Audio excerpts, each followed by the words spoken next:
Selamat pagi teman-teman. Pagi ini kita mau coba berbagi cara pembibitan cabai merah. Ya mungkin boleh diceritain Bang Pangles.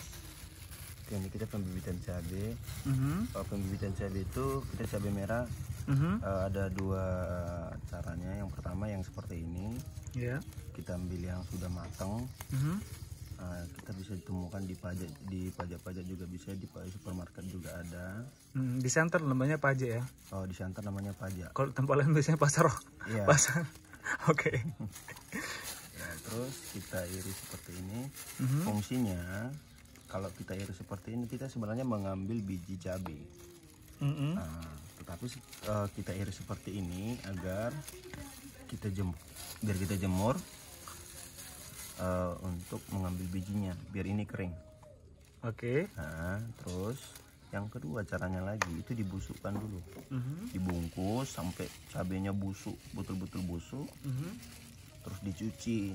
Tapi kenapa aku ngambil seperti ini? Ini lebih simpel ya. Nah, kita iris seperti ini, biar kering, tinggal memisahkan.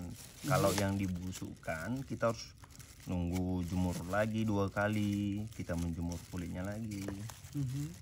Kalau ini enggak, kita cuma sekali jemur. Terus nanti kalau sudah ini udah kering, kita ambil biji-biji yang seperti ini, yang akan bisa kita tanam, yang seperti ini. Oke. Nah, kita ini menjemurnya selama 3 hari sampai 4 hari. Selama 3 hari. Iya, kalaupun misalnya mataharinya bagus dan ini memang sudah utuh, betul-betul kering, kita sudah bisa ngambil bijinya. Dan sudah bisa ditanam. Cara tanamnya nanti untuk berikutnya kita tunjukkan lagi videonya nanti gimana biar cepat pertumbuhan cabai. Nah, itu dia. Biasanya berapa lama dia dari biji seperti ini akhirnya bisa siap tanam? Kalau biasanya di sini langsung, kalau misalnya ini 1 hari sudah kering, benar-benar kering, besok juga udah bisa kita tanam. Oh gitu ya? Iya, tapi caranya ada juga caranya, nanti di video berikutnya kita tunjukkan. Oke, semoga bermanfaat teman-teman. Jadi bisa langsung dipraktekkan juga di rumah. Dan ini cabai-cabai yang udah mulai membusuk ya? Iya, sudah mulai membusuk. Kita bibitkan sendiri gitu loh. Iya. Oke, semoga bermanfaat. Stay healthy and be happy.